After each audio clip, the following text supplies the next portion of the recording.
Good bad ugly இதுவரையும் ஒரு சரியான வசூல் எடுத்திருக்கு. நேத்து தமிழ்நாட்டுல இந்த குட் பேட் அக்லிங்கிற படம் எவ்வளவு வசூல், மற்ற ஸ்டேட்ஸ்ல எவ்வளவு வசூல், அதே மாதிரி ஓவர்சீஸ்ல எந்த அளவுக்கு பர்ஃபார்ம் பண்ணியிருக்கு, இதுவரையும் டோட்டலா இந்த படம் எவ்வளவு உலகம் முழுக்க வசூல் பண்ணியிருக்கு அப்படிங்கிறத இந்த வீடியோல ரொம்ப தெளிவா பார்ப்போம். சச்சின் ரீரிலீஸ் ஆகி தமிழ்நாட்டுல ஒரு நல்ல வசூலை எடுத்துக்கிட்டு இருக்கு அப்படின்னு சொல்லலாம். அந்த படம் எவ்வளவு கலெக்ட் பண்ணியிருக்கு, அப்புறம் இன்னைக்கு கேங்கர்ஸ் ரிலீஸ் ஆயிருக்கு. இந்த படம் இதுவரையும் எப்படி பெர்ஃபார்ம் பண்ணிக்கிட்டு இருக்கு, நான் பார்த்த வரையும் இதுவரையும் எப்படி பெர்ஃபார்ம் பண்ணிக்கிட்டு இருக்கு அப்படிங்கிறதையும் இந்த வீடியோல நம்ம டிஸ்கஸ் பண்ணுவோம். இது இல்லாம நிறைய படங்கள் ஜாட்டு, இன்னொரு பக்கம் கேசரி சாப்டர் 2 சரியான வசூல் எடுத்துக்கிட்டு இருக்கு. அப்புறம் மலையாளத்துல நிறைய படங்கள், எல்லா படத்தோட வசூலையுமே இந்த வீடியோல ரொம்ப தெளிவா பார்க்க போறோம். அப்புறம் 27 years of Jeans, so Shankar அவர்களோட இயக்கத்துல பிரசாந்த், ஐஸ்வர்யா ராய் நடிப்புல ஒரு மிகப்பெரிய பிரம்மாண்டமான படம். அந்த படம் வசூல் ரீதியா எப்படிப்பட்ட ஹிட் அப்படிங்கிறத பார்ப்போம். ஸோ அதுக்கு முன்னாடி நம்ம ப்ளூ தக்காளி அப்படிங்கிற யூடியூப் சேனலை சப்ஸ்கிரைப் பண்ணாம பார்த்துட்டு இருக்கீங்க அப்படின்னா பண்ணிக்கோங்க. வாங்க வீடியோக்குள்ள போலாம்.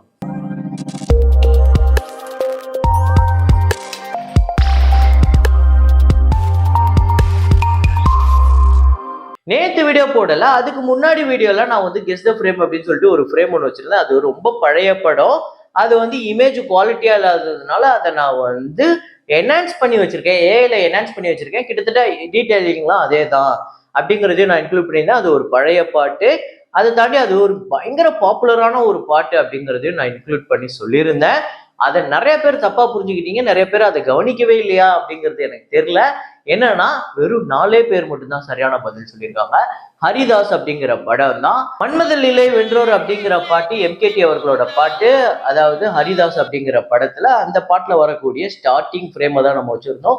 வெறும் 4 பேர் தான் கரெக்டா கெஸ் பண்ணியிருக்காங்க. அது யார் அப்படின்னு பாத்தீங்கன்னா சுரேஷ்குமார், பிரபா பிஎஸ் அப்படிங்கிறவங்க, அப்புறம் முருகப்பா ஃபினான்ஸ், முகுந்தன், ராதிகா எம், இந்த 4 பேர் தான் கரெக்டா கெஸ் பண்ண 4 பேர். மற்றவங்க எல்லாருமே ஆதி புருஷி, ஹேராம் அப்படின்னு வேற வேற படங்கள் சொல்லியிருந்தீங்க.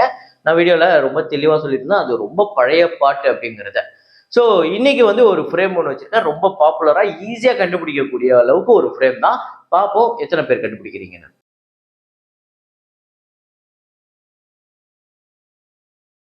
வசூலுக்குள்ள போயிடலாம். சின்னர்ஸ் அப்படிங்கிற படம் டே 6 இந்தியாவில் வந்து 58 லட்சம். இந்த படம் இந்தியாவில் டோட்டலா 4,48,00,000 வந்து வசூல் பண்ணியிருக்கு. டோட்டலா வேர்ல்டு வைடு இந்த படம் $80 மில்லியன் வந்து கலெக்ட் பண்ணியிருக்கு, கிட்டத்தட்ட 680 கோடி. ஸோ ஜாட் அப்படிங்கிற படம் டே 14 இந்தியாவில் வந்து 1,53,00,000. உலகம் முழுக்க இந்த படம் வந்து 1,70,00,000. இந்தியாவில் டோட்டலா 93,06,00,000, வேர்ல்டு வைடு 105,07,00,000. நல்ல கலெக்ஷன் எடுத்துக்கிட்டு இருக்கு. 100 கோடி பட்ஜெட். ஆல்ரெடி இந்த படம் ப்ராஃபிட் ஜோனுக்குள்ள போயிடுச்சு. கேசரி சாப்டர் 2 இந்த படத்தோட டே 6 இந்தியாவில் வந்து 5,35,00,000, வேர்ல்டு வைடு 6,85,00,000. டோட்டலா இந்த படம் 51,26,00,000 இந்தியாலையும், வேர்ல்டு வைடு 70,23,00,000, 150 கோடி பட்ஜெட். ஸோ இன்னும் நல்ல பர்ஃபார்மன்ஸ் தேவைப்படுது, நல்லா தான் பண்ணிக்கிட்டு இருக்கு. இதே அப்படியே ஒரே ஃப்ளோல போச்சு அப்படின்னா இந்த படம் அந்த வெற்றியை நோக்கி போகும். ஆனா படத்துக்கு நல்ல ரிப்போர்ட் இருக்கு, நல்லா இருக்கு அப்படின்னு படத்துக்கு பயங்கர பாராட்டு. அர்ஜுன் சன் ஆஃப் வைஜெயந்தி அப்படிங்கிற படம் தெலுங்கு திரைப்படம் டே 6 ஆந்திரா தெலுங்கானால 82 லட்சம், உலகம் முழுக்க 95 லட்சம். டோட்டலா 11,14,00,000 ஆந்திரா தெலுங்கானாலையும், 13,30,00,000 இந்த படம் வந்து வசூல் பண்ணியிருக்கு. 43 கோடி பட்ஜெட். அப்புறம் ஒடேலா 2 அப்படிங்கிற தமன்னா அவர்கள் நடித்த தெலுங்கு திரைப்படம் டே 7 ஆந்திரா தெலுங்கானால 43 லட்சம், வேர்ல்டு வைடு 48 லட்சம். டோட்டலா 5,86,00,000 ஆந்திரா தெலுங்கானாலையும், வேர்ல்டு வைடு 7,04,00,000, 24 கோடி பட்ஜெட். ஸோ மோசமான வசூல் தான் இந்த 2 திரைப்படங்களுமே எடுத்திருக்கு தெலுங்குல. அப்புறம் மரண மாஸ் அப்படிங்கிற மலையாள திரைப்படம் டே 14 கேரளால 35 லட்சம், உலகம் முழுக்க 37 லட்சம். டோட்டலா 18,92,00,000 கேரளாலையும், உலகம் முழுக்க 20,54,00,000. இந்த படம் பெரிய ஹிட் ஆயிருக்குங்க, பெரிய ஹிட். 8 கோடி தான் பட்ஜெட், 20 கோடிக்கு மேல கலெக்ஷன், நல்ல ஷேரு, பெரிய ப்ராஃபிட்டே கொடுத்துருக்கு. கிட்டத்தட்ட 200% மேல ரெக்கவரி அடிச்சிருக்கு. ஸோ ஆலப்புழா ஜிம்கானா அப்படிங்கிற படம் டே 14 கேரளால 1,10,00,000, உலகம் முழுக்க 1,85,00,000. ஸோ டோட்டலா 36,19,00,000 கேரளாலையும், வேர்ல்டு வைடு 58,12,00,000. தொடர்ந்து நல்ல வசூல் எடுத்துக்கிட்டு இருக்கு. பசூகா திரைப்படத்தோட டே 14 கேரளால 15 லட்சம், உலகம் முழுக்க 21 லட்சம். டோட்டலா 15,68,00,000 கேரளாலையும், 29,46,00,000 இந்த படம் உலகம் முழுக்க வந்து வசூல் பண்ணிருக்கு, கிட்டத்தட்ட 30 கோடி.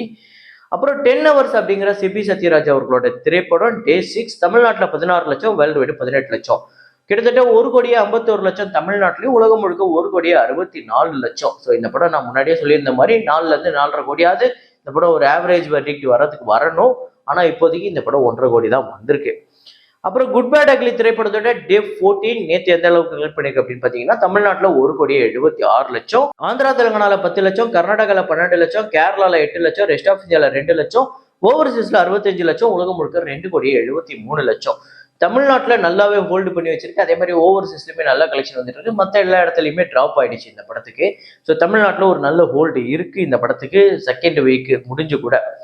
ஸோ டோட்டலா இந்த படம் தமிழ்நாட்டுல 143,61,00,000, ஆந்திரா தெலுங்கானால 6,74,00,000, கர்நாடகால 14,40,00,000, கேரளால 4,85,00,000, ரெஸ்ட் ஆஃப் இந்தியால 2,25,00,000, ஓவர்சீஸ்ல 62,04,00,000, உலகம் முழுக்க 233,89,00,000 இந்த படம் வந்து வசூல் பண்ணியிருக்கு 14 நாள்ல. ஸோ தமிழ்நாட்டை பொறுத்தவரையும் சரி, உலகம் முழுக்க கலெக்ஷனை பொறுத்தவரையும் சரி, இந்த படம் தான் அஜித் அவர்களோட கெரியர் பெஸ்ட் அப்படின்னு சொல்லலாம். தமிழ்நாட்டுல அவரோட கெரியர் பெஸ்ட் படமா குட் பேட் அக்லியும் அமைஞ்சிருக்கு. வேர்ல்டு வைடு கலெக்ஷன்லயும் கெரியர் பெஸ்டா அமைஞ்சிருக்கு.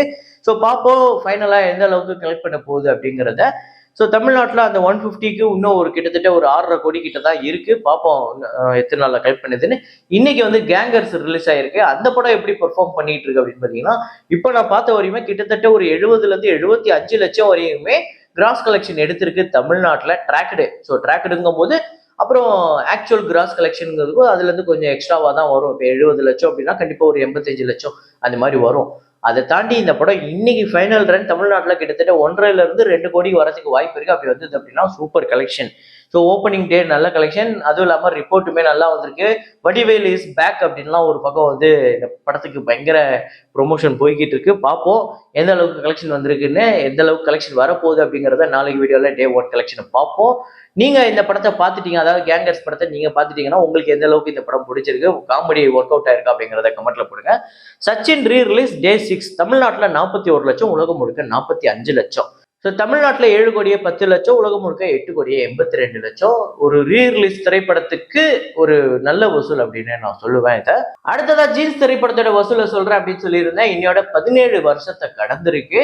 ஜீன்ஸ் 1998ஆம் ஆண்டு ஒரு மிகப்பெரிய பொருட்செலவுல எடுக்கப்பட்ட ஒரு படம். அன்னைக்கு இண்டஸ்ட்ரியிலே எல்லாரையுமே பிரமிக்க வச்ச அளவுக்கு ஒரு பெரிய பட்ஜெட் படம்.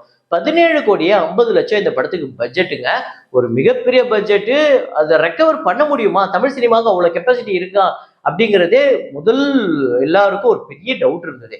இந்த படம் ஆவரேஜான வெர்டிக்ட் வந்தாலே பெரிய விஷயம் அப்படின்னு எல்லாராலையுமே பேசப்பட்ட ஒரு படம் அப்படின்னு சொல்லலாம். இந்த படம் எவ்வளவு எக்ஸ்ட்ராடினரியா இருந்தாலுமே, எவ்வளவு எக்ஸலண்டா இருந்தாலுமே, இந்த படம் ஆவரேஜ் அப்படிங்கிற வெர்டிக்ட் எடுக்கிறதுக்கே பெரிய விஷயமா இருக்கும். கண்டிப்பா இந்த படம் ஏதோ ஒரு விஷயத்துல பெரிய லாஸை தான் கொடுக்க போகுது அப்படிங்கிற மாதிரி தான் நிறைய பேர் சொன்னாங்க.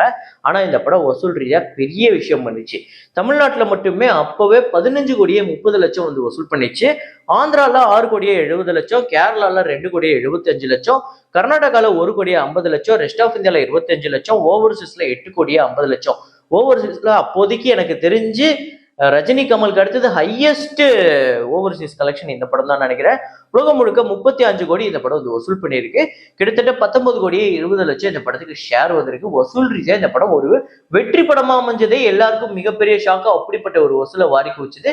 இந்த படத்துல பாட்டா இருக்கட்டும், சீனா இருக்கட்டும், இன்னைக்கு கூட நம்ம உட்கார்ந்து மிரண்டு போற அளவுக்கு அப்படி எடுத்திருப்பாங்க மேக்கிங். ஸோ அது வரையுமே தமிழ் சினிமான நடுவில் ஒரு கோடை போட்டு ஒரு மரத்துக்கு இந்த பக்கமும் இந்த பக்கமும் இன்னொரு டபுள் ஆக்ஷனை எடுத்துட்டு இருந்த அந்த காலத்துல 2 பேரையும், அதுக்கு முன்னாடி இந்தியன் வந்திருந்தாலுமே இது ஃபுல் மூவில அதை வந்து பண்ணாங்க. இந்தியன்ல வந்து ஒரு கமல் வந்து சுத்தி வர மாதிரி இருக்கும். அதை வந்து நாடோடி மன்னன்லயே நம்ம எம்ஜிஆர் அவர்கள் ஒரு எம்ஜிஆர் சேர்ல உட்காந்துருப்பாரு, இன்னொரு எம்ஜிஆர் சுத்தி வர மாதிரி இருக்கும். அதெல்லாம் பண்ணியிருந்தாலுமே ஃபுல் மூவில ஒரு ஃபுல் மூவியுமே அப்படியே ஃபுல் டிராவல்லையுமே 2 பேரு எப்பவுமே இருப்பாங்க. அந்த 2 பேரு எப்பவுமே எப்படின்னா இந்த சைடு இருக்க மாட்டாங்க. 2 பேருமே ஒன்னா தோல் மேல தோல் போட்டு இருப்பாங்க. அப்படி அவ்வளோ எக்ஸலண்டா எடுத்த படம் ஒரு படம் இது. விஎஃப்எக்ஸ் எல்லாம் அவ்வளோ சூப்பரா இருக்கும். ஸோ சும்மா சொல்ல முடியாது. சங்கர் உண்மையிலே ஒரு மிகப்பெரிய லெஜெண்ட் அப்படிங்கிறதுக்கு இந்த படங்கள்லாம் உதாரணம். இந்த படம் உங்க எத்தனை பேருக்கு ஃபேவரட், எத்தனை முறை பார்த்துட்டீங்க அப்படிங்கிறத கமெண்ட்ல போடுங்க. இதே மாதிரி ஒரு வீடியோல இதே மாதிரி கலெக்ஷன் ரிப்போர்ட்ல மீண்டும் நான் உங்களை சந்திக்கிறேன். Signing off Rahman.